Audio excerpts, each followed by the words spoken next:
Berjumpa kembali bersama saya dalam acara YouTube Serambi Religius. Channel yang satu dan sama menjadi kebanggaan kita semua. Semoga dengan permenungan ini religiositas umat semakin ditingkatkan dan kesadaran akan kehidupan menggereja semakin diperkokoh, serta aplikasi nyata dalam kehidupan bernegara semakin dipertajam. Saudari-saudara umat beriman yang terkasih, saya mengambil renungan kali ini mengingat 2 hari lagi, atau ketika renungan ini didengarkan, tinggal 1 hari lagi kita akan menjalankan acara pesta demokrasi di seluruh negara Indonesia, yakni pilkada serentak. Bacaan yang kita renungkan diambil dari Injil Matius bab 22 ayat 15 sampai dengan ayat 21. Kemudian pergilah orang-orang Farisi. Mereka berunding bagaimana mereka dapat menjerat Yesus dengan suatu pertanyaan.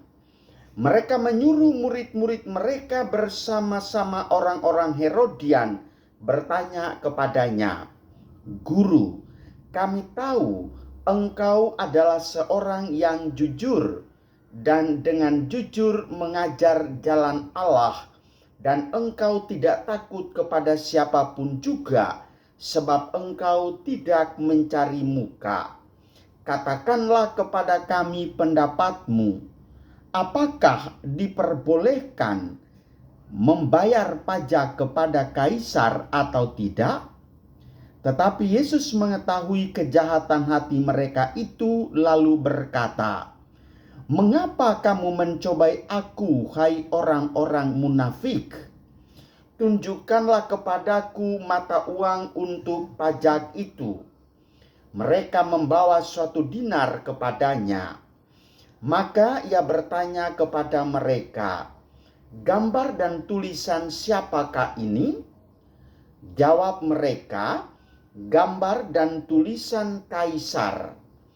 Lalu kata Yesus kepada mereka, "Berikanlah kepada kaisar apa yang wajib kamu berikan kepada kaisar, dan kepada Allah apa yang wajib kamu berikan kepada Allah." Mendengar itu, heranlah mereka dan meninggalkan Yesus lalu pergi. Ibu bapa, saudari-saudara umat beriman yang terkasih dalam Yesus Kristus. Sering orang mempertentangkan hidup sebagai orang yang beriman dan hidup sebagai warga negara. Bahkan menjadi tidak seimbang ketika menekankan pentingnya sebagai orang beriman dan tidak peduli sebagai warga negara, atau sebaliknya lebih menekankan kewajiban sebagai warga negara dan mengabaikan hidup sebagai warga beriman. Ingat, Monsinyur Sugio Pranoto mengatakan, kita harus menjadi 100% Katolik dan 100% Indonesia. Ini berarti kita menjadi manusia yang seimbang, tidak berat sebelah. Dan bahkan jangan sampai agama dipolitisir, agama dicampur adukan dengan politik, dan agama dijadikan sarana berpolitik. Sangat pantang di dalam ajaran agama Katolik. Yesus ketika dicobai dan dijerat dengan pertanyaan, apakah diperbolehkan membayar pajak kepada kaisar atau kepada Tuhan? Yesus tidak langsung menjawab, tetapi dia mengatakan, "Berikanlah kepadaku 1 peser dinar." Dan dia menunjukkan gambar dan tulisan siapakah ini. Kalau ini gambar dan tulisan kaisar, berikanlah kepada kaisar apa yang menjadi hak kaisar, dan kepada Allah apa yang wajib kamu berikan kepada Allah. Seimbang kan? Wes, tanggung jawab kita benar-benar di dalam porsi yang proporsional. Saudari-saudara umat beriman yang terkasih, kita harus membuka diri, membangun komunikasi dan bekerja sama dengan orang yang berkehendak baik. Sebagai orang yang beragama, ia harus taat pada pemerintah yang sah.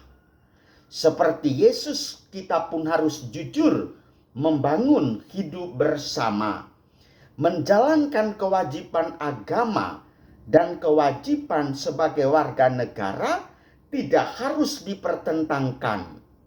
Tidak termakan isu sentimen agama atau fanatisme agama. Berikanlah kepada kaisar apa yang menjadi hak kaisar, dan kepada Allah apa yang menjadi hak Allah. Artinya apa? Kepada kaisar kita dituntut membangun dan terlibat dalam kehidupan berbangsa dan bernegara. Dan itu adalah sebuah panggilan dan kewajiban sebagai warga negara. Menyalurkan hak politikmu untuk memilih calon kepala daerahmu adalah bentuk tanggung jawabmu sebagai warga negara. Dan sebagai orang beragama, kita juga jangan lupa dan tidak mengabaikan kewajiban kita kepada Allah, taat dan ikut perintah-perintahnya sebagai orang beragama. 100% Katolik, 100% Indonesia. Saudari-saudara umat beriman yang terjadi dan terkasih dalam Yesus Kristus, menjadi pertanyaan yang mendasar bagi kita adalah sejauh mana kita telah memenuhi hak-hak Allah dan hak-hak kaisar. Di seluruh Indonesia, tanggal 9 Desember adalah pesta demokrasi. Di Provinsi Kepulauan Riau, Kefikepan Kepri, Keuskupan Pangkal Pinang, hanya Kota Tanjung Pinang yang tidak menyelenggarakan pilkada.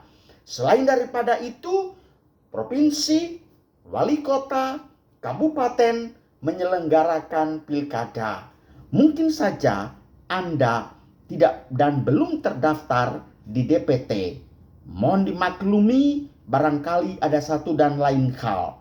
Tetapi ingatlah, suara Anda jangan diperjualbelikan. Datanglah ke TPS di pukul 12.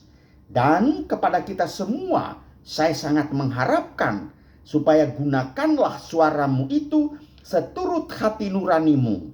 Dan tunjukkanlah dirimu betul-betul sebagai warga negara dan sebagai warga Katolik.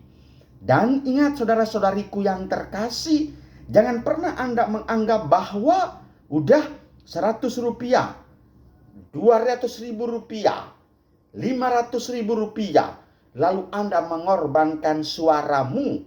Kalau Anda menerima gosokan dan sogokan seperti itu, berarti Anda tidak peduli dengan kehidupan negaramu yang akan tertata dengan rapi dan teratur, apalagi Anda melawan kontrak terhadap iman agamamu kepada Tuhan Yesus Kristus yang telah memberikan amanah supaya berikanlah dirimu secara proporsional.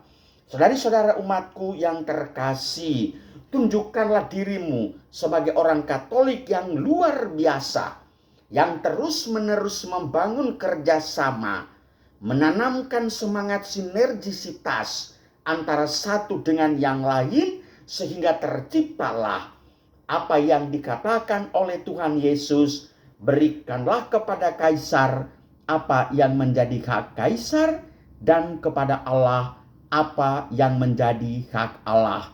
Dengan demikian, tanggung jawab dan kewajibanmu sungguh seimbang dan berada dalam porsi yang proporsional. Gunakanlah hak pilihmu. Tanggal 9 Desember, tentukanlah masa depan daerahmu melalui suaramu. Satu, itu sangat berharga dan sangat penting bagi bonum comune, kesejahteraan bersama. Tuhan memberkati kita semua. Amin.